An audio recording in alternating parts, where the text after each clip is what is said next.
3, 2, 1. Oh, fuck. Gotta do it again. No, leave that in. The anticipation. 3, 2, 1. Congratulations! Congratulations! Congratulations! Congratulations! Congratulations! Congratulations! Congratulations! Congratulations! Congratulations! Congratulations! Congratulations! I'm done. You finally lost it. Ever seen Evangelion? Nope. That's what I knew it was in the back of my mind. Yeah, I have seen it a long time ago. That's what it was. I haven't, but that clip's on YouTube and it's really, really funny. Congratulations, Alex from I Hate Everything. You're at 2 million subscribers probably by the time this video is published. How does it feel? Am I? But I saw on my Reddit though today they did one of those like sub surge or whatever and took a few thousand away. So it's like, oh well. I'm Adam from Your Movie Yes, Sucks. it's cool. By the way, I forgot to. Yeah, mention. I'm Alex from IHE. Yeah, I'm Ralph from Ralph the Movie Maker. All So right. You sound very congrats, down, Alex. Yeah, I am very down. I'm almost halfway. Everything okay over there in the USA? Yeah, everything's fine. I just saw this movie though. That's really getting me down. Oh, really?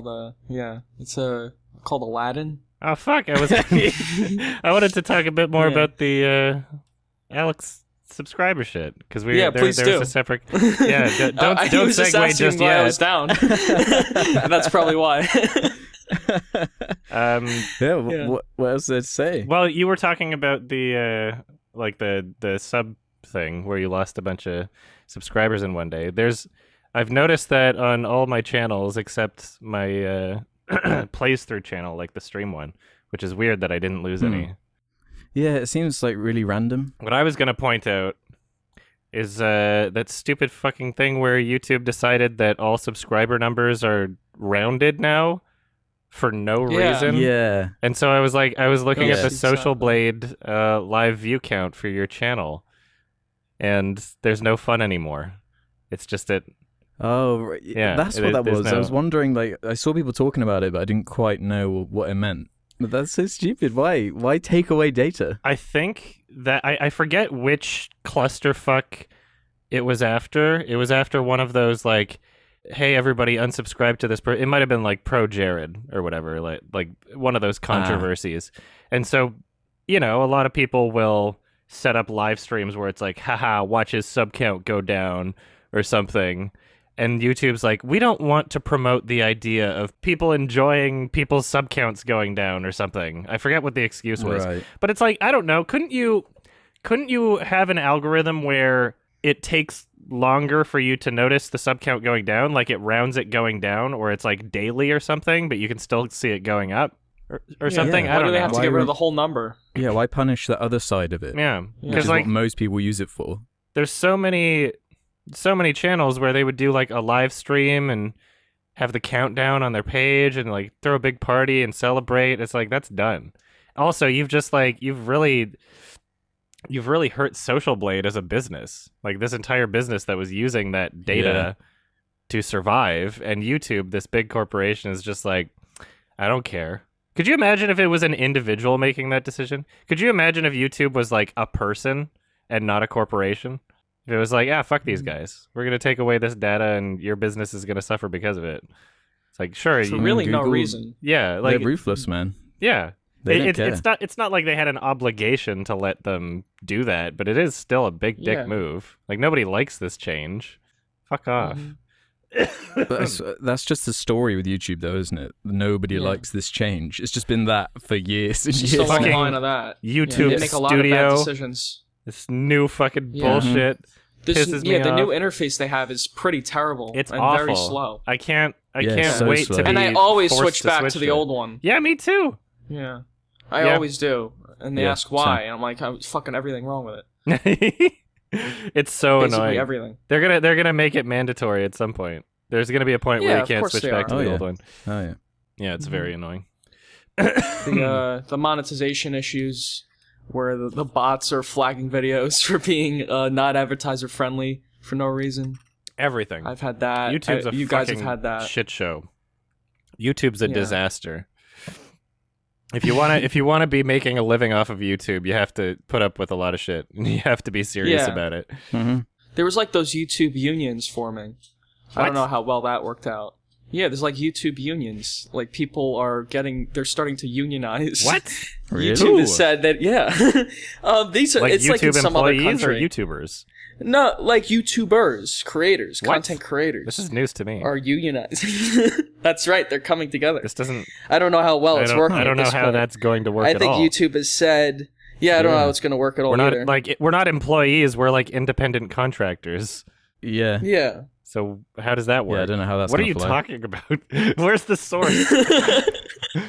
Who said Hey, this? I know it's true. I know it's true. You heard it from a friend You of a can friend. look it up on Gazoogle or Oh. one of those fake movie Googles. Search. Look it up on those. Ugh, I'm getting sick. I got a cup of soup. Mm-hmm. Ugh. It's because of YouTube. They're Yeah. not paying us enough. Making us sick. The good news was that I got sick after TIFF and not before it. So Yeah. How was TIFF? TIFF was fucking awesome. It was Best great. movie you saw? And then worst movie you Well, saw? I mean, the best movie I saw, I already saw it at Cannes, and it was The Lighthouse. The best movie Yeah. I saw that I didn't see at Cannes, so not including Parasite because I saw that at Cannes, would be the new Noah Baumbach Marriage Story, which was really, really great. And I've never enjoyed one of his films that much before. I've always kind of been like, yeah, it's decent. Yeah, it's pretty good. Did he make that Adam Sandler movie? What's it called? The Meyerowitz stories? Is that him? Oh, I didn't know Adam Sandler was in it, but that title sounds familiar. But yeah, like Marriage Story, look real quick. so fucking good. Great Mhm. performances, ScarJo and Adam Driver, and I really hope it gets screenplay at the Oscars, honestly, because I can't think of a better, like, more fleshed out way to tackle that story. It's his best screenplay since Madagascar 3, I would say. That's Oh, why it's ringing a bell. Oh, you didn't know who the director was until I said Madagascar 3? Until I said he wrote Madagascar 3? Now you know? Oh, that's so funny. That's the best. Did you see Jojo Rabbit? Yeah, it was good. It was like it was very crowd pleasing and fun. It was very enjoyable. It did kind of like drag on a little in the middle, and like not every aspect was amazing. It was still solid with its production value, but I think like one of the most kind of like irky things about it that I'm sure you guys will feel this way too is there's not consistently throughout, but there's parts of it that feel way too derivative of Wes Anderson's style.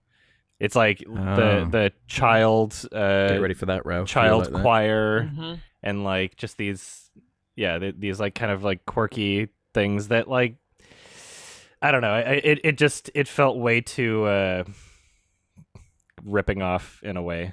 It felt like it wasn't him, and then the rest of the movie felt like him. Right. Okay. Just a couple moments. I'm so hyped for it. Yeah, one of the best parts of the festival. We saw Crazy World, the new film from Wakaliwood, and they fucking flew in VJ Emmy and the director. Oh, I'm so jealous. Yeah, and they like it happened at the last minute too. Like so the guy who programs Midnight Madness, I think his name is like Peter Kaplowski or something.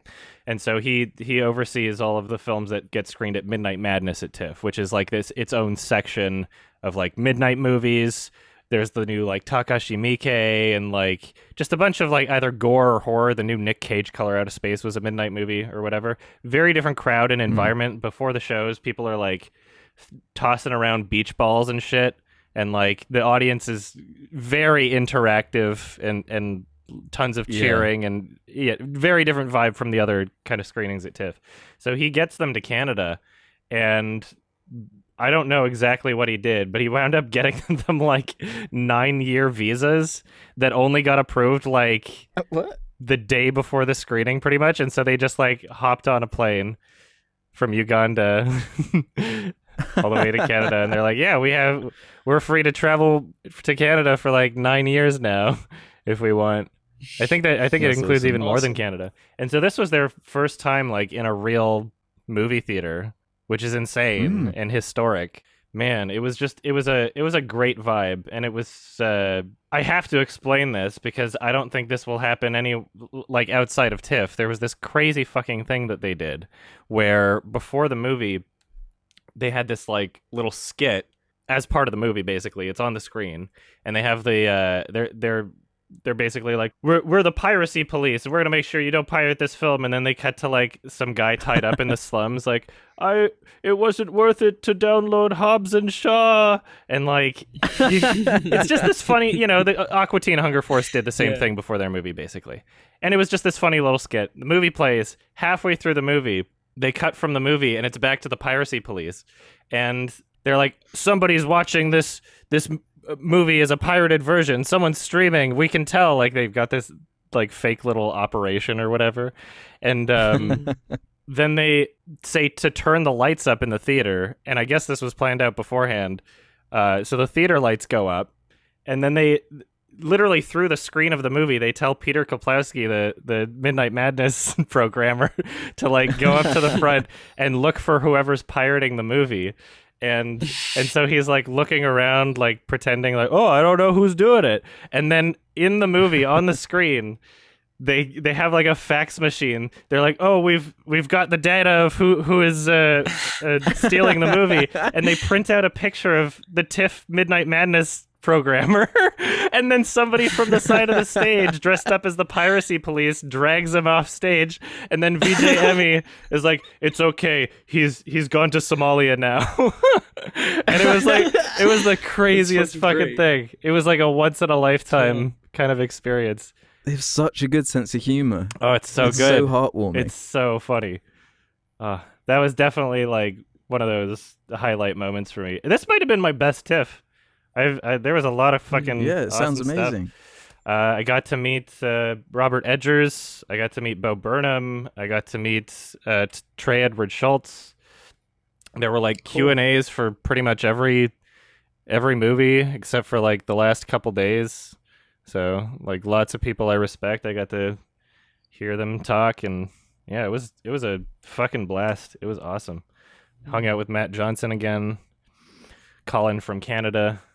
It was like on the Red Letter Media shit. Yeah. Awesome stuff. So yeah, that would be like my highlight moment. Marriage Story would be the best film I saw other than Lighthouse and Parasite. And then The Climb was a very surprise, like awesome movie. I had no idea that was going to be that great. Definitely check out The Climb. I'm just going to talk about the ones that I rated 8 or higher, I guess, and skip through everything else. Yeah. Just going through my little schedule here. Uncut Gems was awesome. I know, Ralph, you're excited for that one. Mm-hmm. Safdie Brothers. Yes. Good Time I liked better, but still, this was great. Waves, the new Trey Edward Schultz from the guy that did It Comes at Night and Krisha. That was awesome. Oh, nice, yeah. Lucy in the Sky was hilariously bad, but I'll talk about that in my quickie. Oh yeah, The Invisible Life of Eurydice Guzmão, or however you pronounce it. That was awesome. That one is that French or no? I think it's Portuguese. Portuguese. Yeah, okay. I think you would like that movie a lot, actually, Ralph. That seemed like a movie that would click well with you. Okay. It's very well shot, very great sound design, and great performances. It's a very nice story. Good.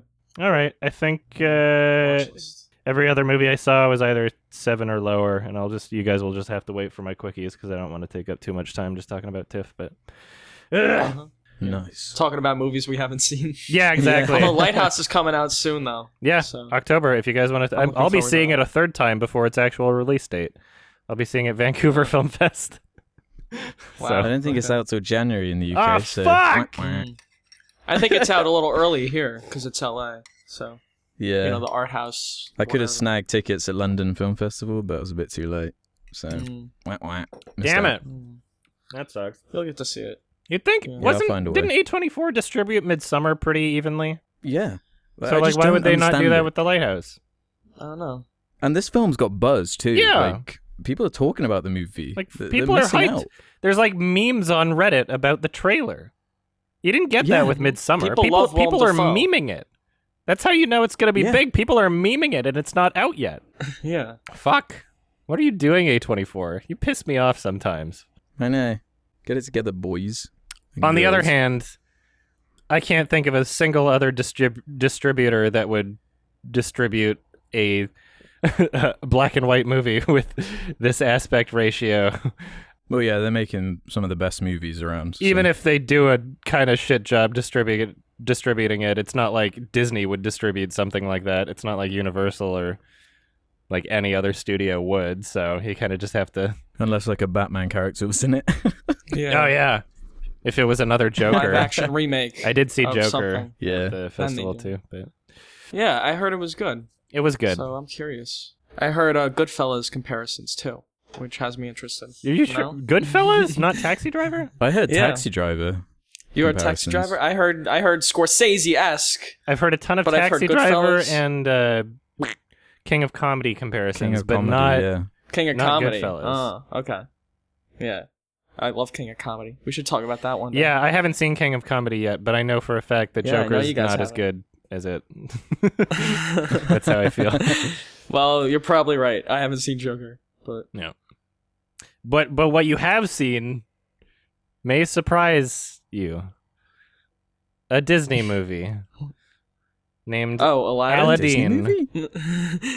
Aladdin. HIV Do you Aladdin. want to talk about Aladdin? I just Yeah, we wanted to have to. If you mention want, it briefly I that mean- I did indeed see it. I bought it on Blu-ray at the grocery store. Oh, I saw they you had bought it on Blu-ray. I was like, okay. At the grocery store. You bought Yeah. it? Well, because if I'm going to see it, I got to get the full experience. Did you get I it on gotta get 4K? the highest quality possible. Not 4K, Well, so I that's guess the not highest the quality fullest possible. experience you can get. So you're a liar. Yeah, I don't even have a 4K TV. You lied to me, Ralph. You said the highest Yeah, I'm quality sorry, I possible. didn't watch Aladdin in 4K. Yeah. So it was 1080p. I feel like I got a good experience, though. It was just the movie was bad. You guys saw it in theaters, right? I didn't see it in theaters.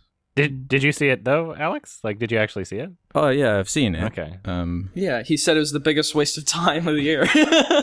Right? Yeah, the movie's I forgot. so incredibly insulting and bad, and I just can't believe that. Well, actually, no, I can believe it exists. It's just so sad.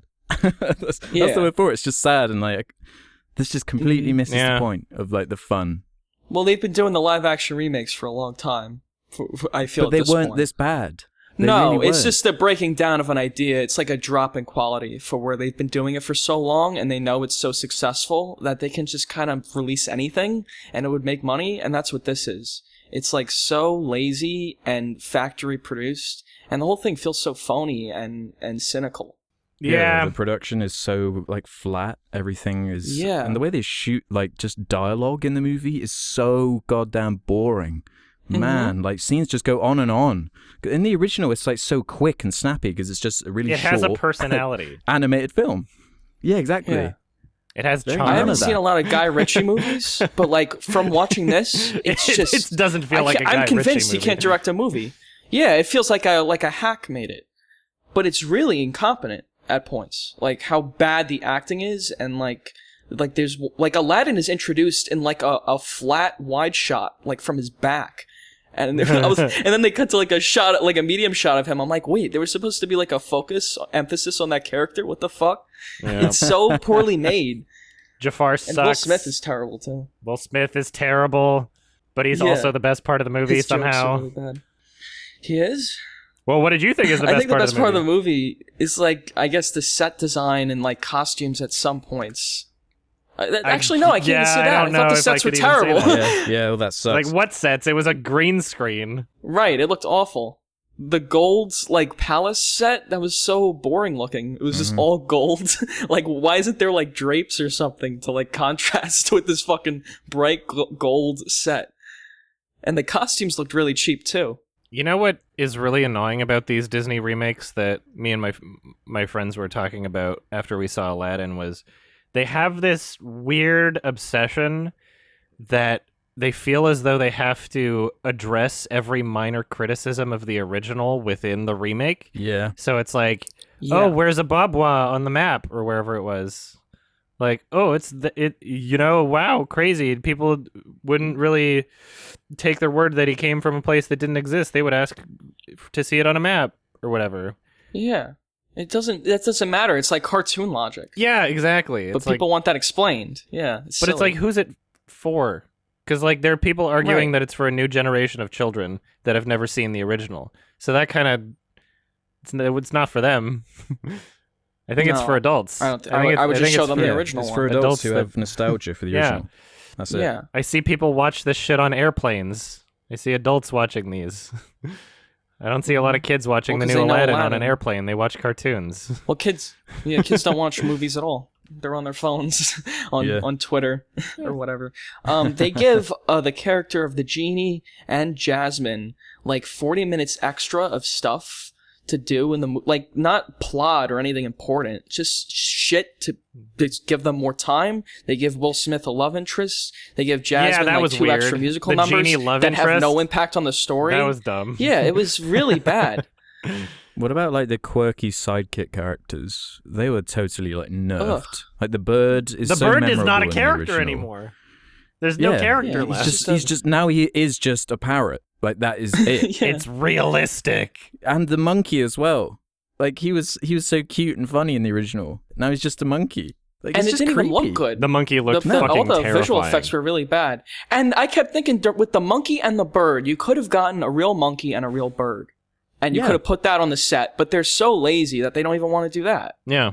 There's no point. Like, why even computer animate it if you're just going to try and make him, like, realistic? The monkey was fucking terrifying. Well, then just get a real bird. I'll be like, it's a real bird. Exactly. Might as well have been a real bird. But you understand why they gave more time to Jasmine, right? Is because you can't have, like, an actual remake of Aladdin in 2019. It's a bit aged, yeah. Mm-hmm. There's really, a couple... that was her character served a purpose in the plot, and she fulfills that in the original, and that's it. And this movie, she has 40 minutes of extra stuff, but she still fulfills the same purpose in the plot. So it's all just pointless. At the end of the day, she's still like the damsel who needs to be saved by Aladdin or whatever. She got a new song. Yeah, she got a new song that doesn't add anything. Yeah, do you remember it? Can you sing that song right now? No. I can't. And it felt out of place with the rest of it. Yeah. I will say though, there was the only time I got a rise at all, because it was the most animated scene in the entire movie, was Will Smith's version of Friend and Me. Like, it was way worse in the original, but it was the only time something visually somewhat stimulating was happening for me. Because it just turned into, like, an animation for a minute. Like, it was just totally crazy for a second. You said way worse than the original, right? Not way worse in the original. Yeah, right? much worse. Okay. No, much worse. Yeah, the scene is than the much original. worse. Yeah, like when he starts, like, saying that he can rap and stuff, and it's like, what's happening right now? Why are you doing this to me? It's so weird when they just remake these songs, because they have to they feel as though they have to modernize it. So like, what do? You just have a louder beat, slow it down a little, like more auto-tune. The auto-tune is really noticeable. Holy shit, the auto-tune. Like the first song right off the bat with Will Smith singing, I was like, holy fuck, this sounds like really fake. It's incredibly fake because he can't sing. It's sad. Yeah. But it doesn't fit, like, the period of the movie. Like, if it was set in the future or something and they're all talking like robots, okay. But yeah, it's a complete mess. Some, like, Daft Punk it just doesn't fit. That'd be awesome. But it's just boring. That's the worst thing about it. It's just completely boring and mundane and forgettable. Mm-hmm. It feels like no one actually cared about making it. It was very Guy Ritchie certainly didn't. And like a product. If he did, it didn't show. I don't feel like he did. Who the fuck cared? It was just... Maybe it's just that assembly line process, just all of the artistic magic is removed. Because, like, you think about how much money is put into all this shit, and then it's just fucking... They trim it in some, like, assembly line editing studio. Like, the editing is fucking awful in this movie, too. Yeah, it is. It's really it's just bad. terrible. And there's no emphasis drawn on, like, any of the sets or costumes and the magic of it, because it's like a fucking assembly line. Yeah, it just feels like work. And watching it feels like work as a result. Right. It's a chore. It's so sad. Yeah. And people love it. I don't understand. I'm going to watch it with the commentary track. I just want to know why. I don't want to, like, shit on people for loving something. I just want to know what they loved. Because if it all just goes back to like memories of the original. Yeah, if it's just and nostalgia, the songs, that's it. And all it is like you can only attribute the positive aspects of this film to the original, then I kind of have an issue. You know, you're praising the wrong film. It's like you're praising the copycat, audiences, though, isn't it? Like a lot of people don't even analyze this shit. Like they just have a memory of things from their childhood, and they say, "Oh, that's been remade. Let's revisit that memory." And it like doesn't even matter if it's good or not. If it says Disney on it and Will Smith and all these like celebs are in it, then and the songs they know, then they're just happy. You already know the songs. It's so much easier. It's so lazy. Yeah, it's like a jukebox. It's just nothing. Karaoke night. Yeah, with Will Smith. Yeah. Well, while other people were watching Aladdin on the plane. And also the Oscar-winning short Skin was one of the choices on the plane, which was hilarious. Yeah. Nice. I rewatched The Emperor's New Groove and The Iron Giant. Emperor's New Groove. Oh, cool. Didn't hold up as well as my memory. It was still enjoyable.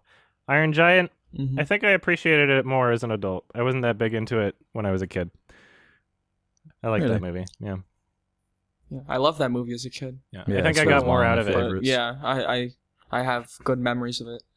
Alex, did you watch that Dark Crystal show? Like the whole thing? I haven't finished it all yet, but I've seen about 4 or 5 episodes. Much of it, so. It's good. It does improve on the original a lot. Like I said in the last time I mentioned it, but yeah, people are digging it, man. We're a good amount through the podcast. I think we can start the film recommendation if you guys want to. Cool. Let's do it. I'm hoping we'll get some good discussion out of this one. So it was my pick, and I picked the infamous Showgirls, directed by Paul Verhoeven, who you might know from RoboCop or what's some of the big bugs that everyone Starship likes? Troopers. Starship Troopers, which are known for their sort of satirical slant with a goofy subject matter. And Showgirls is the story of sort of a wandering woman who called, what's her name again? Let me find it. Nomi. Terrible name. Who dreams of becoming a showgirl, as the title suggests, and through a lot of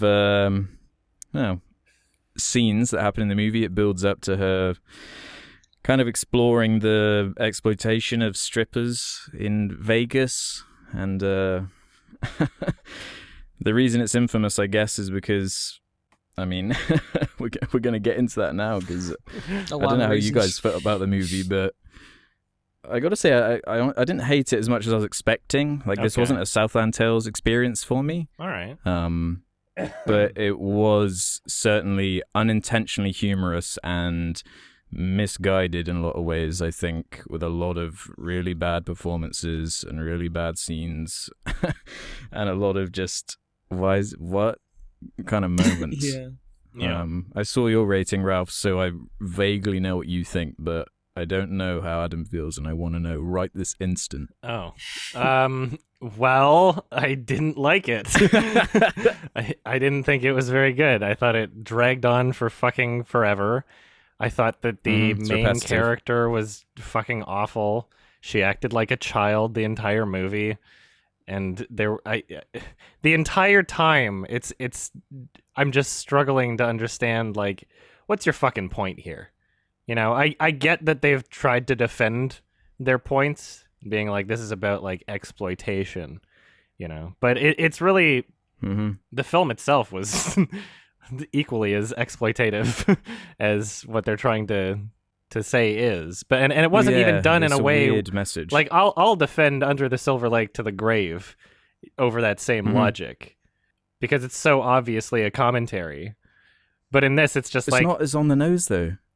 Yeah, you know? in this film, it just it felt as though they wanted to make porn, but they didn't want to say they were making porn. And that's basically how the audience treated it, because it bombed in theaters, and then as soon as it goes onto the home video market, it became one of MGM's top selling of all time titles, like the top 20. So it's like, of course, You so know, dudes could dudes are jerk off gonna to it, basically, rent it and jerk off and be like, well, this isn't porn. I didn't rent porn. I can feel art. good about myself for not having rented porn, but it's porn. It has a cult following though. Like some people really rate the movie. Yeah. Whether it be because they think there is like a brilliant satirical slant, or just because they like watching it in the same way one would watch The Room. You know, like people have viewing parties and get pissed and just laugh at it. The gratuitous sex and nudity is not something that bothered me, given like what the subject matter is of the movie. Yeah, it didn't bother me. It's like either. if it was about stripping in Las Vegas and it wasn't this crazy with the nudity, I would be kind of disappointed, honestly. The big claim to fame for this movie is that it's like an NC-17, like $40 million studio movie. Mm-hmm. Yeah. But that's really all it has going for it. Yeah. Because there's nothing really there. I think its message is kind of hollow. And like you said, Adam, it's really long. It's way too long and boring. And the characters are just fucking bad. Yep. And the script is bad. Terrible characters. And Southland Tales is a good thing to bring up. Because that was like a satire of LA, and this is a satire of Vegas and like the stripping industry. Doesn't it tease and they're that both in a failures. sequel they'd go to LA too? Like right at the very end, the camera Next shows time. the sign and because I think they thought it was going to be a big hit, because I was reading there was a bit of hubris involved from the director and writer of the movie because of the success of Basic Instinct, which I haven't seen, but it wasn't really a critical darling, but it was a huge commercial success. So they must have thought, well, I mean, let's just do that again then, you know? Let's just double down on our own ideas and the audience will just eat it up, because look what we did before. Mm-hmm. But it just was so flat on his face. Like the director, he loves this satirical slant in his movies, but he's with this like really serious material. And then you have these actors who either are totally miscast or are just honestly bad at their job. And it's just like such a mess. Like there are scenes where the actors are saying these lines and you're like, do you actually understand why? Or like what this line means, or why it you're felt like saying a joke sometimes.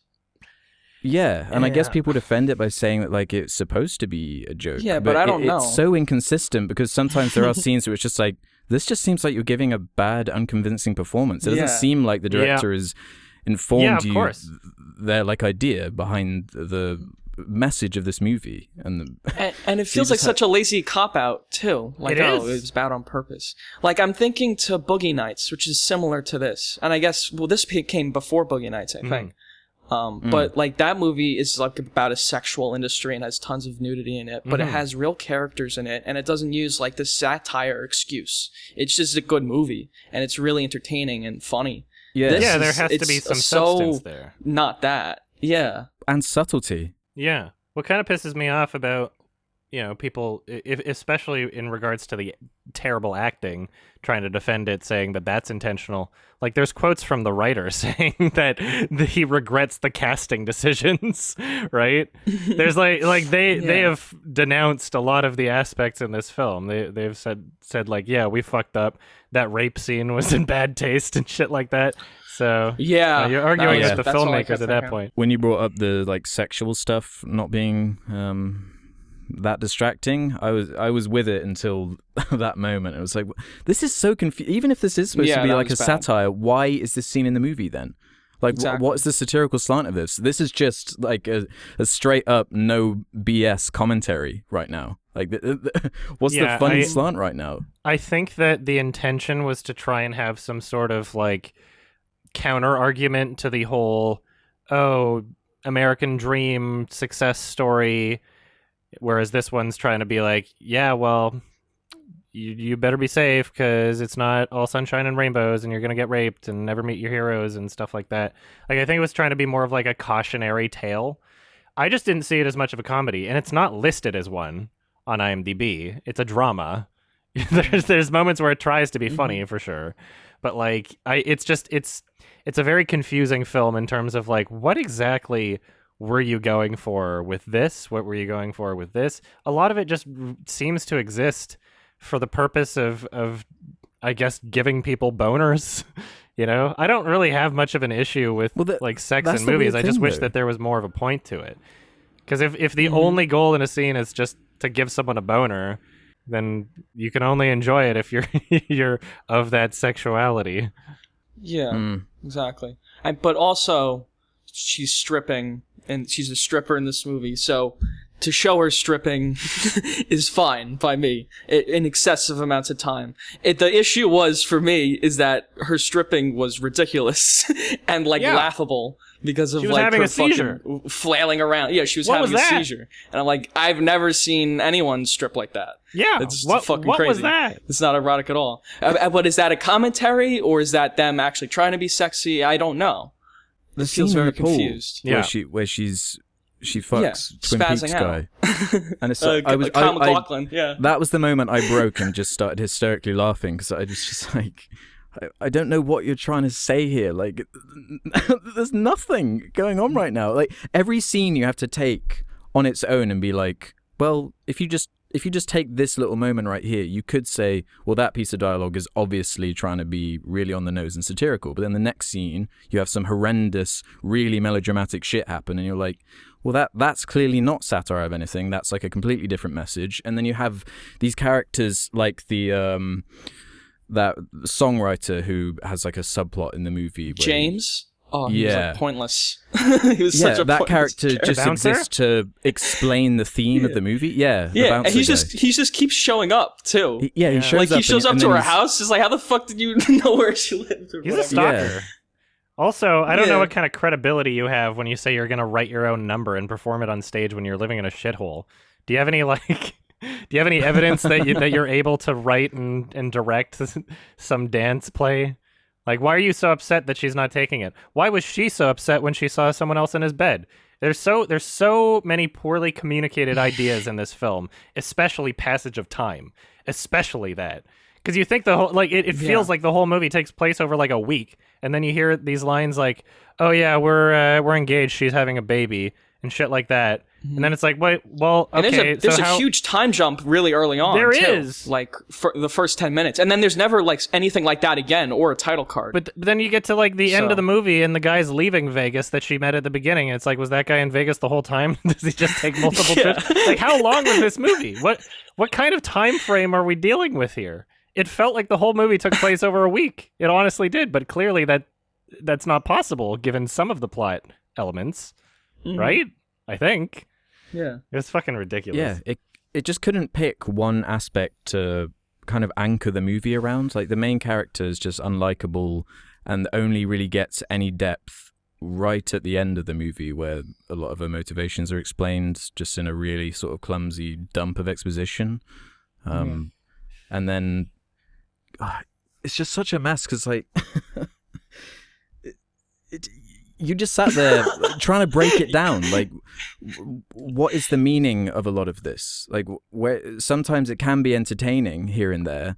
Like, there is some okay, like, musical numbers, I guess, and some dancing here and there. But it is just it's such a missed opportunity because it is like, dancing and that kind of expression is like such a. It's so perfect for cinema because it's visual and you can tell stories through that kind of language. And like, there are loads of musical numbers in the movie where they're, well, not musical numbers, but dancing numbers where they're performing something. Yeah. And they're not really used to enhance characters or explore dynamics between each other, or because that's like the obvious thing, isn't it? Like, you have these characters and the conflicts are explored through their job, which is stripping or being a showgirl or whatever. Yeah, later on, and develop the story that way, almost like a musical, but with dancing instead. And apparently the live show, which is like an adaptation of the movie, did that and got like critical acclaim for how they had a focus and like adapted the songs and wrote new material and had funny. Like a fantastic lead performance who actually understood what was going on, and there was a bit more focus there. And you can see like there are elements here and there where it would be kind of an interesting story. Like the main character on paper could be fun, could be interesting, could have drama there. Like could be a compelling character. but she is just like stroppy, and you don't really understand why she does the things she does for so long, and it's just frustrating. Like every element is a little bit frustrating, and it just builds and builds, and it's so exhausting because of the repetitiveness. Like they keep reusing sets and things for these like big dance numbers, and it's just tired. It really is. Yeah. I do want to kind of, I guess, explore further into the. Yes, they are strippers. Yes, that's the story that is created, and I can't possibly be like, oh yeah, they shouldn't show them stripping, but there should be some point to the amount of times that it's shown. There should be some point to the degree at which it's shown, and even beyond that. When I say like, oh yeah, a lot of this movie is just to like give people boners, like even some of the dialogue, like what was that scene where they were talking at dinner? It's like, I like nice tits. I always have. And she's like, I like having nice tits. And like that's it. What the hell is that conversation? That might be the worst scene in the it's movie. like, it's so embarrassing. Like, what is this for? Yeah. It's literally like some erotic roleplay bullshit. It's like two people I trying to get each other off on a No, I think I took it as they're just very sexually provocative people, so they always talk like that, and they're always naked and whatever. It's just a thing to them. I'm okay with that. That's part of the world of the film. I didn't take it as pornography. I don't know because like I feel like I've I've met and I know tons of sexually provocative people, and that's not like the day-to-day conversation that they have. It's not like I don't know anybody like that, and I'm a pretty big fucking degenerate. Okay, so like to claim that that's just how people are, do ruin it. Like, I don't know. There has to be something the there. performances there has to are porn be something level. that like drives the story or like the conflicts. There's so many of the conflicts it's just in this that all movie. that stuff is terrible. There's so much in this movie where I'm just like, it's just thrown in. I'm like, oh, I guess you're mad at her now. Oh, I guess you're mad at the other person. Like, it doesn't develop it properly. And even when it gets to the point where it's like, oh yeah, she's so upset that she didn't get the part as the understudy, I'm like, it still didn't really properly communicate how much that meant to her. It just insisted that it did, you know? Yeah. It's so frustrating. It felt like a big waste of time. It literally just felt like a movie that was trying to be porn and disguise itself as something different. Because like that's what they were marketing themselves as too. It's like, we're NC-17. Yeah, that's that. They use that sexual aspect to market the movie. Yeah, we're gonna be the closest to porn without technically being porn. Have a story then. Sure, but I don't think that's how they see it. I don't think that's how the director and actors see it. They're not seeing it as porn. I'm trying to see like why they did it, and I think that's why. I was reading though, it was pitched to the actors and like a lot of people involved that it was supposed to be this message about the exploitation of women in these industries. Yeah. And that's why so many people got involved and wanted to be in the movie. Well, how else do you sell it to real actors? Like, what else are you going to say? And it ruined the lead actor's career. Yep. Elizabeth Berkley. And she was only paid her acting $100,000. ruined her career, to be fair. Yeah. Well, yeah. Her acting is not good in most things I've seen her in. Yeah, it's just a sad story. Yeah, it really is. This movie's a total disaster, and it's hilarious. Did you find it entertaining? Like, sometimes? Were there aspects and parts of it that you found enjoyable? The conflict I was having was that I was approaching it knowing that there is a cult following around it, and, you know, in the same way, like, Freddy Got Fingered has a bit of a... Yeah, the critics and the audience response was this way, but now like people are starting to read things about it, and so the whole time I was probably over analyzing it, because if I just saw it in the theater when it came out, I'm sure my response would just be, well, that was pretty shit and boring. Also, you were like 2 years old or something when it came out. Yeah, I would have been one. Interesting to watch as a 1-year-old. There's a movie called Short Bus that I might have mentioned on this podcast before. Do you guys know what that is? Yeah, I do. I heard it's good. It's great. It's a movie basically what's his name? David Robert Mitchell or something. He basically created this story based on the casting of the actors. So he cast people saying like, okay, we're going to make a movie. It's going to have a plot. It's going to be about characters, but you're going to have sex in the movie for real.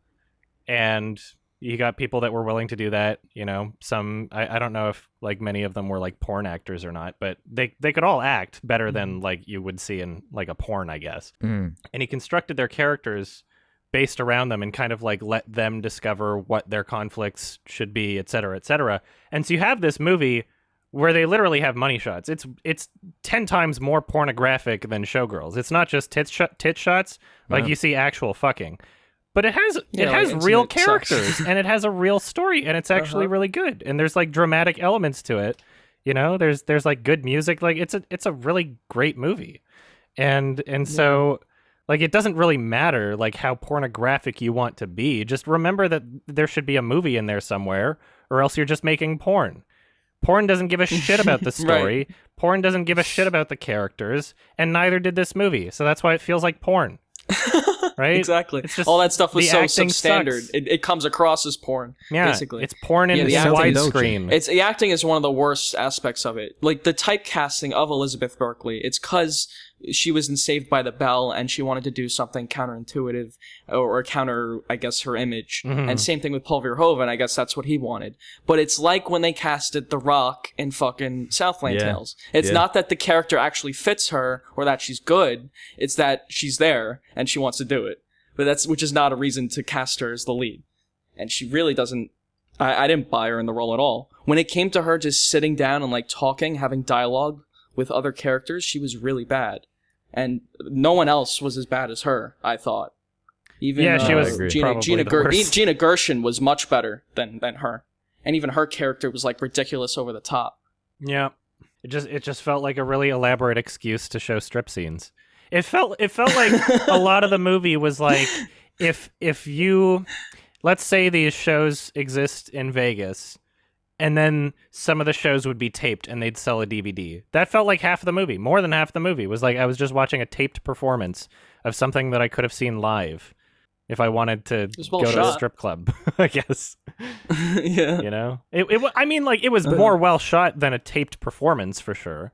But yeah, it had high production value, high so production it should be. value. I like that they did they did shoot it in Vegas. I could tell they were like in the Paris hotel, whatever. They were like eating in that. They were like on the strip. It looked real and cool. You could tell there was money behind it. Of course, it was just a shit story. Yeah. Fucking Avatar has more subtlety than the movie in terms of what it's trying to achieve. Like, I kept thinking about a film like Black Swan, where it is about like an industry and taking a character and making it be a character study about the person and how like fucked up and how obsessive people become. And that's a really interesting angle because they've focused on that. But then they also have this like sort of idea of trying to deconstruct capitalism or something, and all these. It is weirdly similar to Southland Tales. Like it really is. Like it didn't pick like a theme.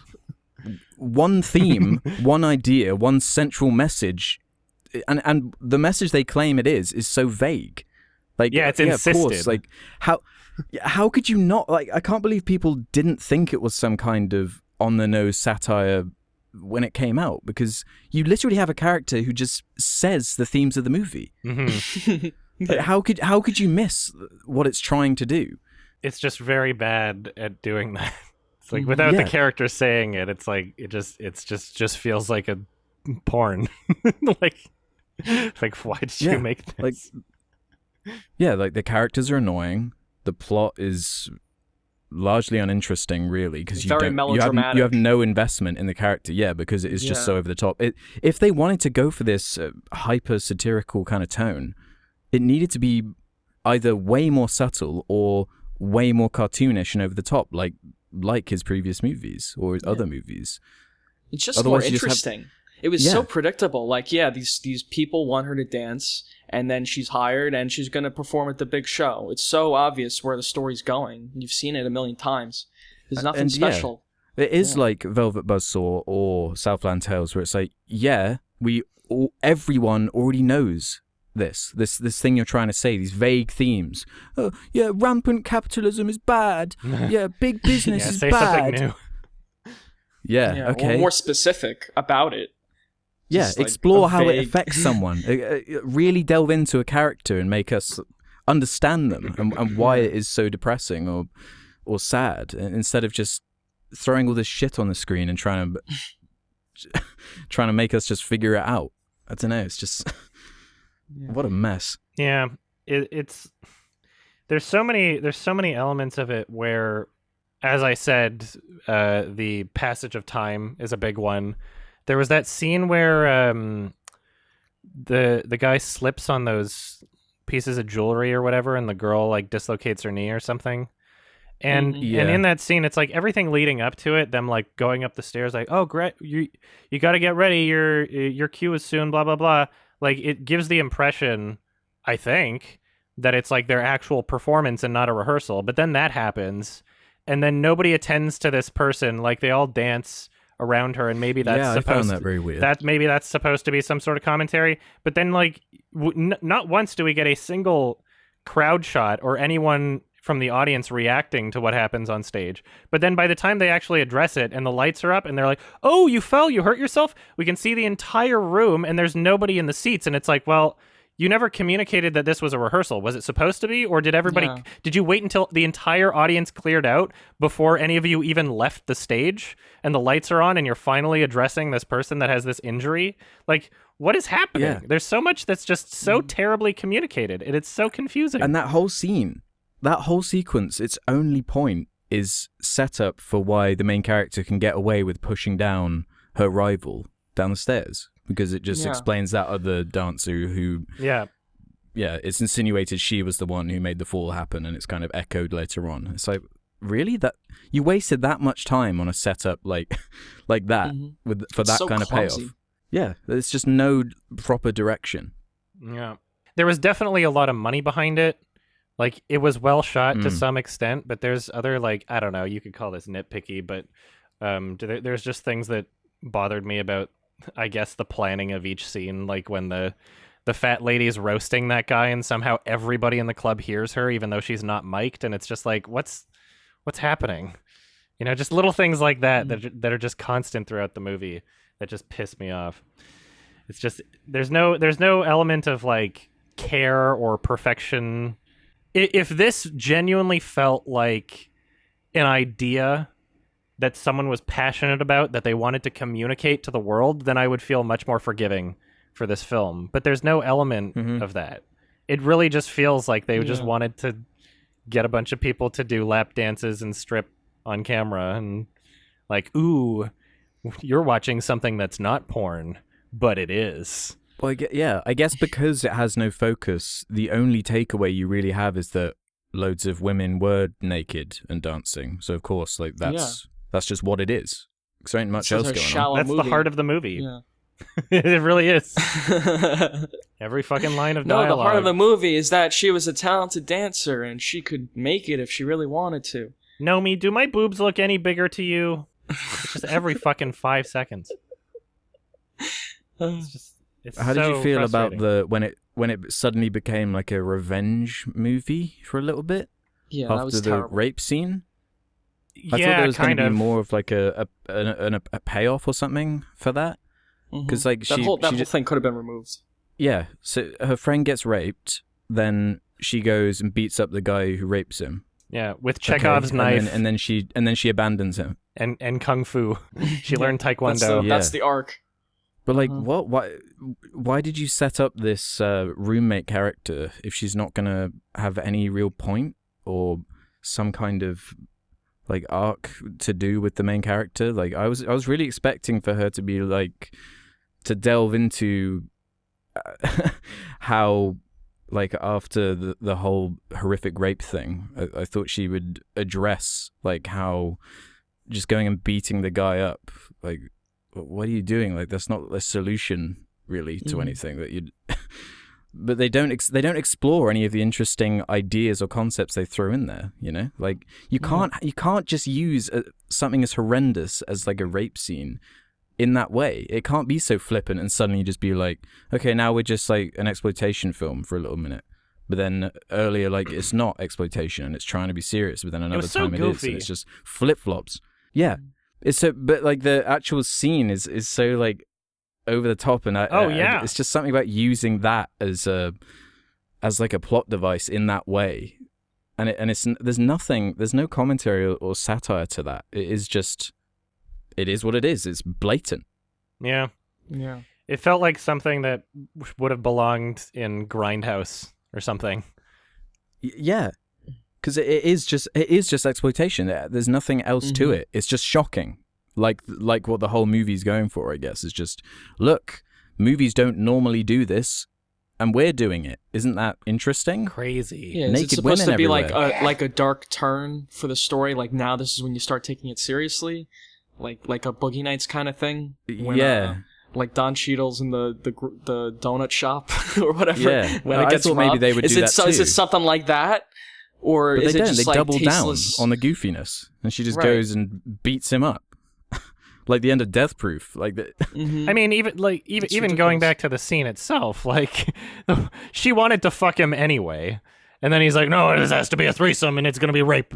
And like they could have just roofied her, but they just punch her in the fucking face. And then like everybody at this party should theoretically know that happened. And like she literally walks out all bloodied and like right out of the room. Like everybody sees it. Yeah. And then it's like, oh, you can't call the police. And it doesn't really explore that aspect at all. Like there's this kind of hinted at element of like, oh, they're too powerful and this is just something that happens, and because you're a woman you're being exploited and you should just expect to get raped or something. But they don't really develop on that at all. It's kind of just like over and done with. Yeah, nothing gets development, really. Like all it really is just a plot and nudity, and like an uninteresting one at that. What plot? It's just well, it's barely there. It's her going from stripper to then showgirl, and then abandoning it when it turns out it's not everything she hoped and dreamed. Great. I didn't see that coming. Yeah. What other angle could it have gone? Like it's right. It's... The second the movie started, I'm like, it's gonna end with her going down the same road, isn't it? And like going back, and then fucking did. It's so predictable and obvious. I'm glad you mentioned that one guy was from Twin Peaks. I was trying to pinpoint why I recognized him. He reminded me of... he's pretty good. Kyle MacLachlan is an awesome actor. He reminded me a bit of Emo Parker, just the way his hair was. Yes, I had the same thought, yeah. I had that, yeah. But do you know he in particular hates the movie? I think a lot of people who worked on this movie hate the movie. But why him in particular? Do you want me to read his quote? Yes, please. I was absolutely gobsmacked. I said, "This is horrible. Horrible." And it's a very slow, sinking feeling when you're watching the movie. And the first scene comes out, and you're like, oh, that's a really bad scene. But you say, well, that's okay, the next one will be better. And you somehow try to convince yourself that it's going to get better. And it just gets worse. And I was like, wow, that was crazy. I mean, I really didn't see that coming. So at that point, I distanced myself from the movie. Now, of course, it has a whole other part as a sort of inadvertent satire. No, satire isn't the right word. But it's inadvertently funny, so it's found its place. It provides entertainment, through not in the way I think it was originally intended. It was just maybe the wrong material with the wrong director and the wrong cast. You fucking nailed it. It's really funny. Yeah, it's, I don't know. I'll be getting rid of this Blu-ray. I don't even find it that great as a so bad that it's good movie. Oh, by the way, I should probably fucking mention. It's too long. The Blu-ray special features included pole dancing and lap dancing tutorials. And they were like the trashiest fucking special features I've ever seen. Oh, no, I read, because it was such a hit on VHS. Yeah, they tried to like remarket a special it. Edition. Yeah, they released a special edition that came with like a nude poster of the main character with like special, like a game you play where you like pin something on her breasts and stuff. Like they really leaned into that aspect. Wow. It is just like, yeah, they'd sell it in a porno shop. One of those sleazy like sex. They're selling it unironically in that way, like a pornography. It's ridiculous. What are you gonna do? Yeah. Who else is gonna buy this movie? Fuck. Exactly, because the movie itself has nothing else going for it aside from that. Boobs, the movie. Boobs. Would this film even get a rise though now if it was released? Because we live in like the pornographic. Like, yeah. Like that. Yeah. Excuse my language there. Rise. You know what I mean? Like we're so desensitized to nudity and stuff like that now because of the internet and the way we can just look at whatever we want whenever we want. Yeah. Mm-hmm.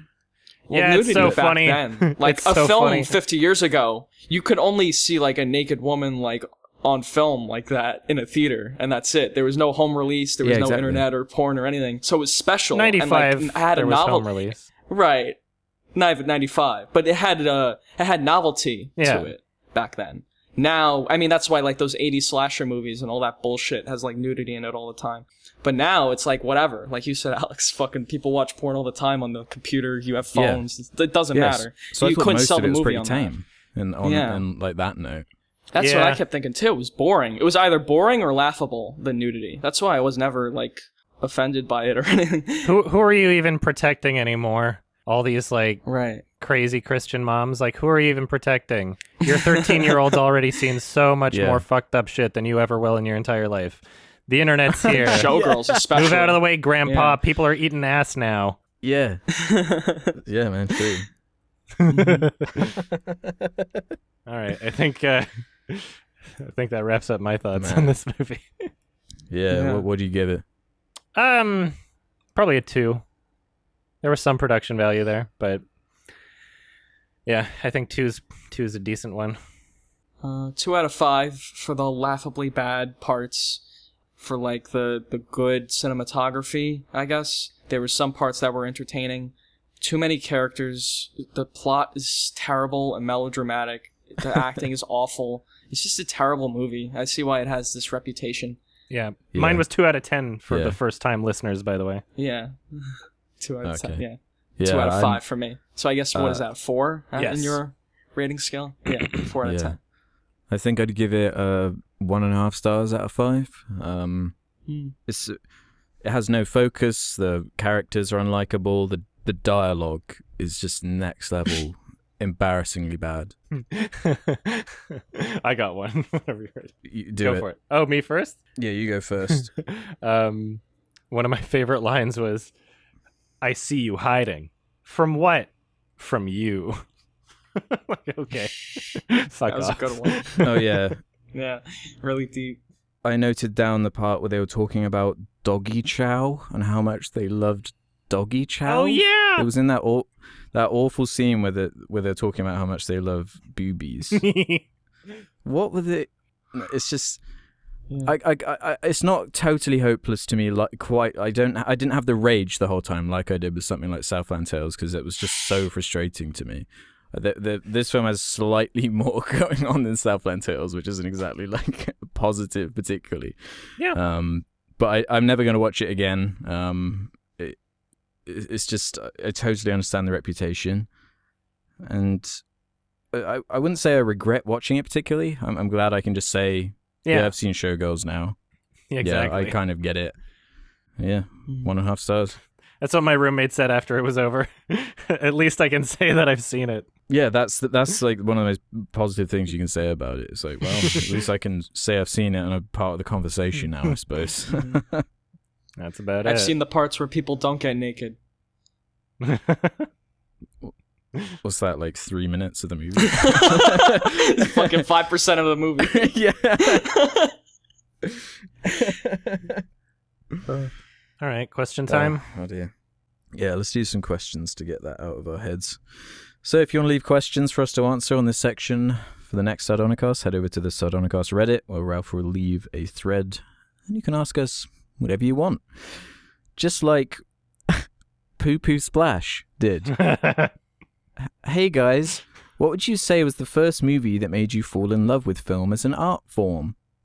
Ooh, okay, I have a good one, because I just talked about it. King Kong from 1933. Because, like, those effects, I mean, they don't look real, obviously, but they're really inspired and entertaining, especially to, like, a 10-year-old who's, like, playing with action figures all the time. You're like, wow, it's so fucking amazing what they were able to do, especially back then, with no, not the technology we have now.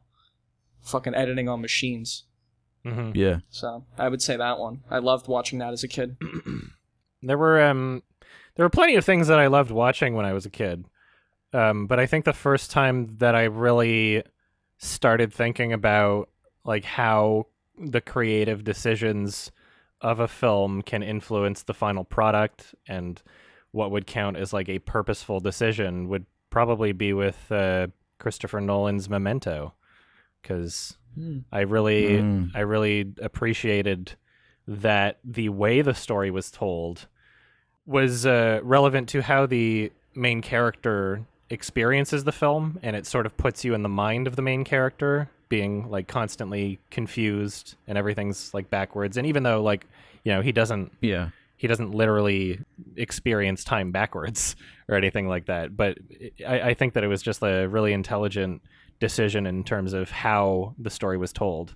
And it really got me thinking of like, okay, well, they could have told this story from beginning to end chronologically, but they didn't. And it kind of got me into just, I guess, understanding why that decision was made and how it benefited the experience. Yeah. Interesting. I had an experience. Oh, sorry. You go ahead. I shouldn't say that. mine leaned mostly into horror, because when you're a little kid, for some reason, like there are certain people that just gravitate towards things that scare them. And I was obsessed with Tremors and the original Alien. Because of that kind of response it could rise out of you, like the scares, the atmosphere, like being transported to another world and being able to get like an emotional response from a film, beyond like, you know, just the usual kiddie stuff. Because when you're like watching a horror movie when you're really young, you think like, I'm an adult now. I'm getting older. I'm watching stuff that's not meant for me. Like I'm above my pay grade right now. So that's when I really started thinking about that kind of thing. Well, it made me fall in love with it, as the question I had that with like Friday the 13th. That's why I love those movies. Yeah, those are like the first adult movies I got to watch. So like Adam, what you were saying, like having a more deeper experience with a film, like understanding the craft of it, like, or whatever. I had that. I guess one of the first times was like when I was 13 and I saw The Social Network in a theater. Like, you know, seeing, because before that, I didn't even have the mental facility to even understand a film, you know, like that, because you're a kid. You watch fucking action movies, superhero movies, and whatever. Yeah. But just like watching that, and they're talking about like diluting shares of stock and fucking, you know, it's like a serious drama, and I was a 13-year-old watching it. I felt like a big boy, kind of like how you felt, Alex. Like watching like an adult film that was a drama and that I found interesting and I enjoyed and I understood like the craft of making it somewhat. So that was a nice experience for me. I put Social Network on that list. Nice. So, anyway. Yeah. You should have watched Showgirls. Would have made you feel like yeah, Showgirls would have been a good one. That would have left an impression on I'm you. a big kid now. Yeah. But honestly, I found more the sort of early internet age with the way people talked about film was more inspiring to me in terms of that aspect of like understanding like the craft and appreciating how stories are structured and things like that. Like I was just totally obsessed with Spill.com when that website was around. Like I just that's what really sparked the more sort of critical line of thinking beyond just like viscera. But yeah, I was all over the IMDb forums when that was a thing. Yeah, everyone's got their thing. Yeah. My IMDb account is over 13 years old. I've had it for a very long time. Yeah, that's legit. I wish I still had mine. Oh yeah. Rest in peace. Got deleted. Love on a leash. Yeah, it was worth it. The movie still has like a 9.5, like 5,000 ratings. You can't. I was reading the reviews the other other day. Ratings are fake. No, they're all real. Yeah. One of the reviews says it's like Citizen K9. Oh God. Yeah, it does have a 9.5 still. Jesus.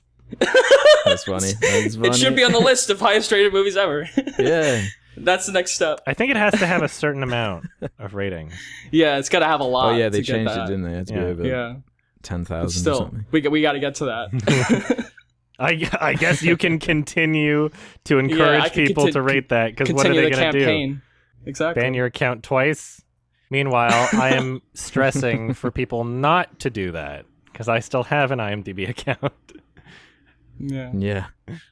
Well, Naha71012 has a good one for us. What films do you think best represent and encapsulate your own country? That's a good question. I'd say Goodfellas is a good one. Casino. And Wolf of Wall Street.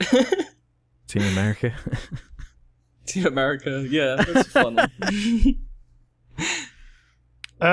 Let me find some positive ones while you guys think. I mean, some positive for America. It's really difficult for me because like Canada is so many different vibes depending on where you go. So like the stereotype Canada is like kind of like small town Ontario or like kind of like eastern like Newfoundland almost. And then you have like Quebec, which is like French Canada, right? And that's a completely different vibe. So it's a little difficult. I'm trying to think. There's like, I don't know. You could say like the Trailer Park Boys movie or something, or like something like that. That's like just pretty Canadian. Man, I'm trying to think of a good one here. There's like, I don't fucking know. Like when you say encapsulate Canada, what exactly do you mean? It's, like, it's way harder for you. Like a real Canadian like experience. So many. Yeah. America's got a lot, so. A decent one would be Scott Pilgrim. You know? Oh, yeah. That's a pretty Canadian movie. Like it recognizes and pokes fun at it being like a Canada movie, even if a Canadian didn't make it. Well, yeah. Speaking of Scott Pilgrim, Edgar Wright, of course, is English. Oh, yeah. And the Cornetto trilogy is. Yeah, of course. The Shaun of the Dead is kind of like Londoner life. Hot Fuzz is like country life, and what's it called? Always get confused with that fucking Seth Rogen movie. The World's End is The World's End. Yeah, that's sort of like the pub culture kind of thing that's huge here. So that's like a perfect trilogy. And if you want to get more serious, like This Is England, of course, and Snatch, they're like really big in the north and encapsulate that sort of thing. And honestly, Harry Potter has a lot of sort of English, super hyper English stuff, and every English actor is in that franchise. I don't even really like it, but it is really English. I would say there's more Canadian television shows that feel really Canada than there are movies. Like Kenny versus Spenny is a Canada show. Nirvana the band, the show, like that. The entire show is like they wanted to showcase Toronto. So there's so many, like, especially if you've been to Toronto or you're Canadian, there's so many things in that are just like, yes, this is a Canadian thing. Just things that you wouldn't really understand or be familiar with if you weren't from Canada. To mention a movie we talked about already, American Movie is a good example of a movie that embodies America. Even though it's a documentary, it embodies that like American spirit, the American dream. Even those guys could... America's got a lot of variety, of course, so it's hard to like pick one movie to like represent all of it. But I think that does a good job. And there's a David Lynch movie called Straight Story about a man riding his tractor across the country to see his brother. And that's a great little American movie. It's just a simple little story. And it's not like a David Lynch movie like the normal crazy shit you'd expect from him. It's just like a straightforward... It's like a Disney movie, actually. It's just a straightforward movie about this fucking old guy. And it's really sweet. So, Disney. Some good American movies. Okay. Owen_Poe has one I want to know. To Adam and Ralph, my question is, what is to you the film series equivalent to what Madagascar 2 and 3 are to Alex? So, i.e., what movies, film series with controversial elements that you love both ironically and unironically to an obsessive amount, but also potentially judged harshly by the other podcast members? Does it have to be like a series? No, I don't think it has to be a series. Just guilty pleasures, basically. Do you actually like Madagascar 2? Well, as the question says, like... like, as a joke, or... Yeah, I find it hilarious. All right. I maybe Bring It On 6, hashtag Cheersmacked. I guess I don't think that's a good movie, obviously. It's fucking hysterical how bad it is. It's so bad and so poorly written, and there's so many cheer puns in it. That's a great answer. That's exactly the kind of thing. It's hysterical. I fucking love the Saw movies. so much. The Saw movies are Yeah. good ones. I think that some would of be them a are pretty close. good answer. Like Saw 6 Right, and we're 7 are talking- the best ones for me. Absolutely. Those are the best. We were talking about like porn level acting. The fucking Saw movies Yeah. have like porn level acting. They are fucking fascinating. terrible. Yeah. The production value just goes so down over the movies. It's so funny. Yeah, Well, but I I don't just know. love the lengths they go to explain the plot. That's the funniest thing about Saw. I love it. They need to keep it as convoluted as those movies. We'll never see anything like that again. Just keep going. Because like We keep saying it. They should have done like the twin brother thing in fucking Jigsaw. They No, totally they should could have still done it. do it. There's no It's reason not to too not. late.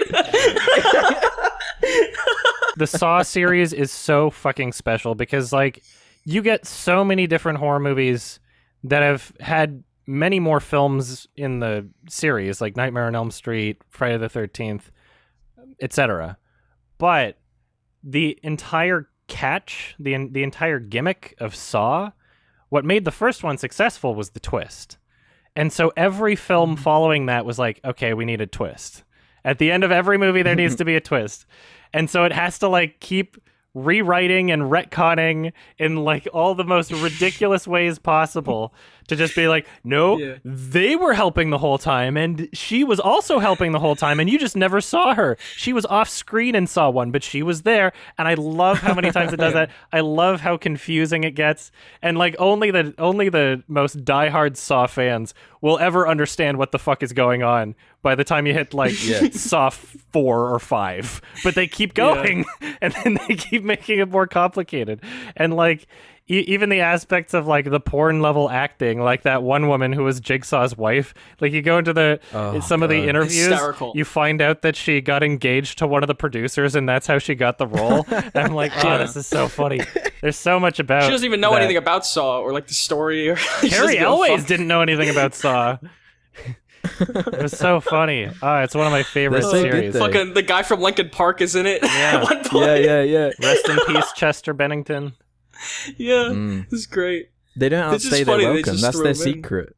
Yeah. That is their secret. They're always just entertaining, whether it be for reasons not intended or because just the gore is just so over the top and ridiculous. Yeah, that's why people. That's why saw people it. watch them for Yeah. the traps. It was That's one the only every reason. Halloween, make a movie a year, and then there wasn't any competition until Paranormal Activity came out, and that's how it was able to survive. The most convoluted plot of all time. But people saw it for the gore, and so they were able to be successful. And 99% of the people that watched the movies would be like, "Oh man, that's some crazy gore. I'm like squeamish right now, or that's weird." But for the plot, they'd be like, "Who the fuck is this? What is that? What's going on?" But they kept watching them, and that's just so special. We'll never see anything like that again. Yeah. How about this one from Brando Malden? What video game series has your favorite lore and characters? Wow, interesting. Yeah. BioShock is a pretty interesting one. I really like the world of that. My answer is Red Dead. Oh, nice. Yeah, by far. Man, that's so good. It's so good. Really well written characters. Yeah, they're so. It just feels so real, especially in the second game. Like the character archetypes are so well explored, and the motivations are so strong, and they slowly build over time. And it's like a long running TV show within a game with the production of a movie. It's so well done. Yeah. Mass Effect. That's one of Yeah. I think probably the only game that I've played where I actually went into the like codex and clicked on every Same. single thing and was like, I want to know all about this universe. Like that is one of my favorite universes to exist in fiction. The Hanar. Yeah, I wanted to know everything about them. Yeah, I was and that so voiceover invested. guy. Yeah, that was great. Yeah, and even on top of that, like ignoring the lore, like I love the characters too. Garrus, amazing. Husbando. I mean, come on, everybody thinks that. But very well written characters. Third game kind of fucked things up story wise, but whatever. Yeah, that's what hurt the lore thing for me, is the third one a little bit. Yeah. Yeah. And then Andromeda. Oh, Which God. I will Did anyone never play play. Okay. No, Yeah, I've I never reckon played that game is so bad that it's good. Like I was playing it recently. It the is facial hilarious. animations. Yeah, they look pretty Yeah. funny. No, and there's this weird thing you can do where when you're running, they like over animated it in this strange way where if you like flick the sticks in a certain way, the legs are they're just completely fucked. Awesome. It looks like a crab. It's like Like crawling a around. chicken walk or something. It's so bad. It's so funny. For universes, I was gonna say the Portal. Yeah. What is it? Half-Life. All that Yeah. stuff. I Yeah, like that's a that. good choice. That's a Black good universe. Mesa. All that. Yeah, it's a really cool one. Man, I wish I could say Halo, but I really just don't like how much they've tried It's to fucked. explain. It's fucked, dude. Yeah. Because, like, Halo 1 had a great universe and story and, to some extent, characters. And then as soon as Halo 2 happens, and I know a lot of people will disagree with me on this, but, like, I think they just fucked everything up. You don't think it was when the real collapse happened? I mean, that's when they fucked things up more. But, yeah. Halo 5 didn't even beat it. you ain't missing much. Yeah. You really ain't. Yeah, I don't think so. It was like Southland Tales. Like all the story was just in comics and books outside of the game. Oh my god. So unsatisfying. There's a game, I don't know if you guys are familiar with the game developer Suda51 at all. Yeah, no, I am. Yeah? I think so. His games are fucking wild, and they're so crazy. confusing. And so, like, I've been going through all of his games. I think, I don't know, I've done at least 5 of them now. Some of his games, like Killer 7, and especially, like, the Silver Case, the plot is just so fucking nonsense, but there are fans of this game. There are people who have, like, uncovered every single little detail and have so much higher of a grasp than I ever will on his games that are in my Twitch chat trying to explain things to me, and it still doesn't make sense. But Yeah, people love No More Heroes, don't they? That's probably his most popular. I'll be playing game. that one soon.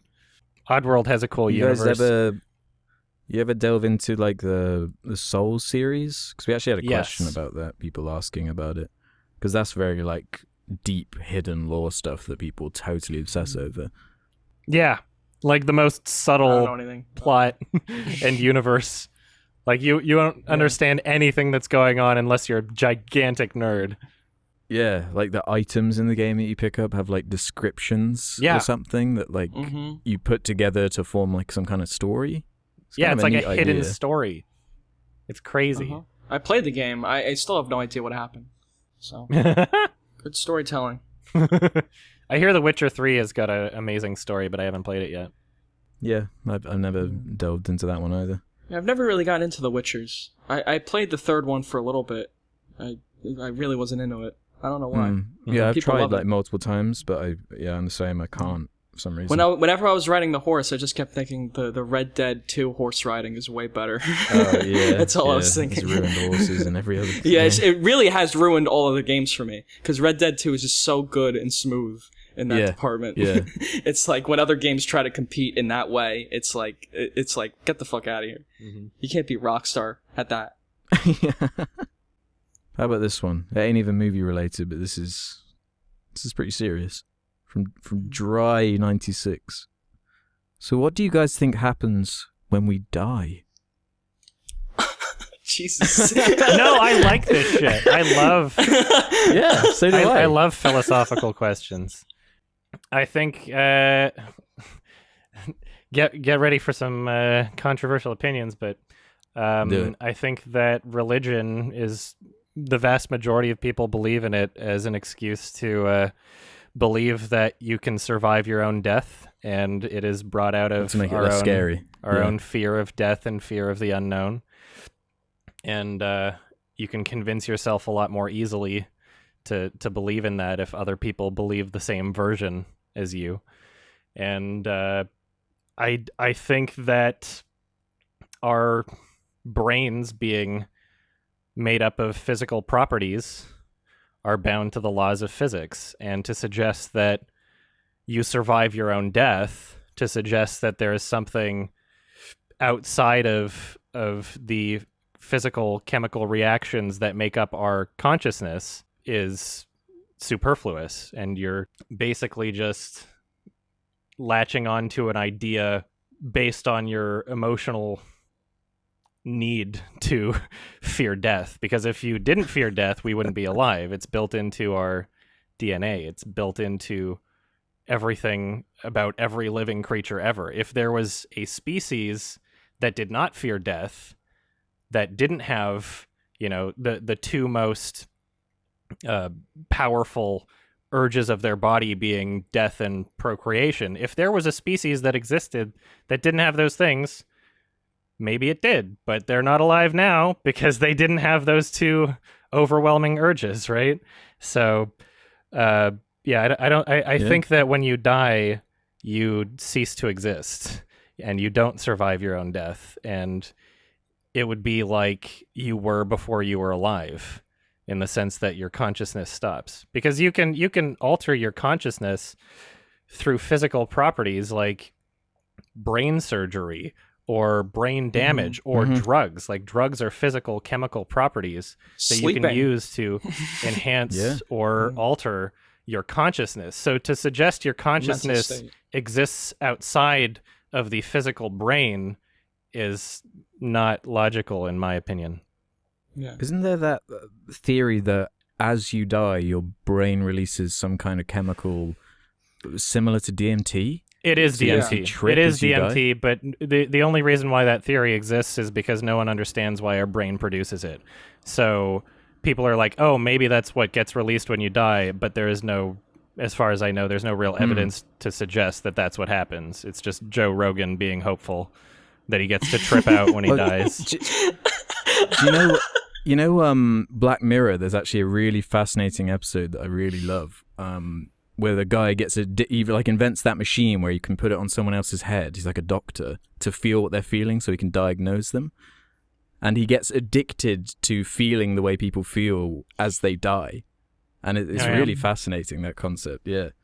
To answer the question, I mean, why would we be different to any other being? Like, I was walking my dog today and there was like a torn up deer in a field, just like in pieces. I was like, well, they've just been returned to the earth in the circle of life. Lion King. Yeah. It's got to happen. Life has no meaning if it doesn't, have death in it. Yeah, it's not like people that believe that we survive our own deaths also believe that every single conscious organism on the planet does. It's just human beings. So it's like, we're special. Yeah. It's just illogical to me. I think you go to heaven. Yeah? Yeah. That's it. No, it's a little more complicated than that, I think. That'd be nice. But we don't. Yeah, it would be nice. To be fair, we don't know. So it could be anything. Anyone could have an answer, and I guess it could be just as valid.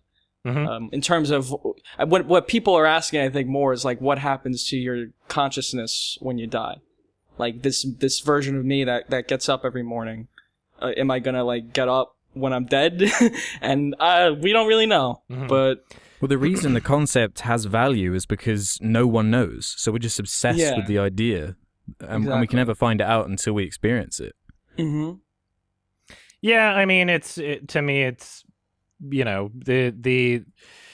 it's the same thing as suggesting that we don't know what happens when you take away parts of your brain. Like you can take away specific parts of your brain and you'll see that reflected in someone's consciousness. Like if you remove a part of your brain that has a specific memory, then that memory doesn't exist anymore. Like the consciousness is made up of the physical properties of your brain, in my opinion. Yeah. I would love to believe that this is a simulation and that this is not the real world, and that the real world, you don't die or something like that. That our consciousness can survive our own deaths, and that we get to experience something else. Like maybe we're just playing a really long game of Roy from Rick and Morty or whatever that was called. Was it Roy or Troy or something? Yeah, I remember what you mean. And I don't know. There's this I guess idea in my head.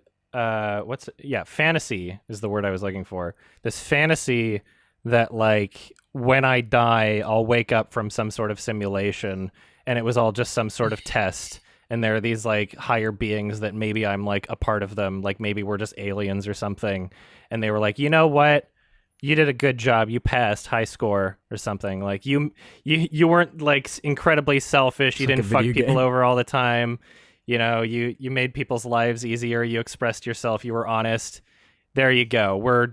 You get to have some cool shit or something. Like that would be awesome. I would love that. But That's a nice you thing don't really know. to believe in. It's just as valid as Christianity. Exactly. Or anything. It's equally as valid. Yeah. Well, I guess not all of it, but the death part, the answer to what happens when you're dead. Adam's answer is just as valid as anything else anyone else wants to say. So, Yeah. You gotta just not obsess over it either. Yeah. Like some people, like it's their greatest motivator in life, which I guess can be a force of positivity. But like, it's better to look at it as something that is inevitable, and that's kind of what makes life have value in the first place. right, You know, that it like, ends. If we If all it lived didn't end, forever, it would have no meaning. Yeah. yeah, exactly. Like it just nothing would mean anything Yeah. in the same way, anyway. There's a few complications that come from people believing that this is not the only life. Like there's people on the planet that are actively looking to destroy it so they can fulfill a prophecy of the end times. Yeah. That's not good. There's always going to be dangerous, mentally ill people. Yeah. Great question. I love shit like that. I love philosophy. Yeah, I like sneaking those in now and again when I see a good one. Hopefully everybody in the audience can not get too upset at any of our answers. Yeah. Or if anyone out there's like really high and they got to that part and they're like, let's just put on this really relaxed movie podcast. And they're like, oh my God, my brain. Yeah. Want to do one final question? Yeah, let's do one of the opposite tact. From Plasterman40. Is there a director you would actually want to see fail, either because you have a vendetta against them or you think it would be hilarious? Similar to Shyamalan with Will Smith for After Earth. I want to see Wes Anderson make a really piece of shit movie. I just want to, like, all of the shitty things I hate about his movies in a bad movie. Don't some people really That's what I wanna hate see. Life Aquatic, though? Yeah, that's kind of like the closest thing. And even that, I wouldn't say that's like a terrible movie or a really? bad movie or anything. Okay. I would say that's like I really liked it. Yeah, it's not good, I don't think, but it's not awful. I want like an awful movie by Wes Anderson. I want Last Airbender level, shot like a Wes Anderson movie. What I would suggest, because like I got a very, sorry if this is kind of like derailing the conversation a little. I got a very different experience out of watching Life Aquatic for the first time than I think most people did. And that's because before I watched the movie, I watched The Silent World by Jacques Cousteau, which is essentially what the film is parodying. It's from 1956. Oh. And it's like, it's this clusterfuck. And I think it won the Palme d'Or at Cannes. And it won an Oscar. And there's this huge like, it's so weird. In 1956, Jacques Cousteau and this like crew of people literally just like pretending to do science, pretending to do like you know, like experimentation and discovery, are literally just like fucking up the ocean without any care for it. There's a point where they like run over a whale calf or something with their boat, like the rudder, and they're like, "Oh it's no!" a documentary, yeah, is it's a it? documentary, and it's so Wow. bizarre. It's really really weird. It's really really weird, and like unironic in how it's weird. And they run over a whale calf, and all these sharks like go after it because there's blood in the water. They're like, "That's wrong. No sharks!" And then they kill all the sharks, and they like harpoon them, and then they just fuck off. And it's supposed to be this like, isn't Wow. the ocean so cool and crazy like this? It's so weird just how much things have changed since the 1950s. Sorry, that was kind of like a Can't tangent. do but- that shit anymore. Oh yeah, it's so bizarre. What was the question? I'm so sorry. Directors you want to see fail. Oh, yeah. I don't know if I ever want... There's no wanting someone to fail for me. Even directors that I think are bad, or directors that I might be looking forward for other people to share my opinions on their movies. Like, I think Adam Yeah. Wingard was one, but that already happened with the new Death Note movie. Yeah, But it's that's not a huge disaster. It's not like wanting to see someone fail, because I don't really. I would rather people succeed, you know, even if they make a bad but watching movie. failures is fun. I would rather it be a successful bad movie than an unsuccessful bad one, unless it's The Lion King 2019, I guess.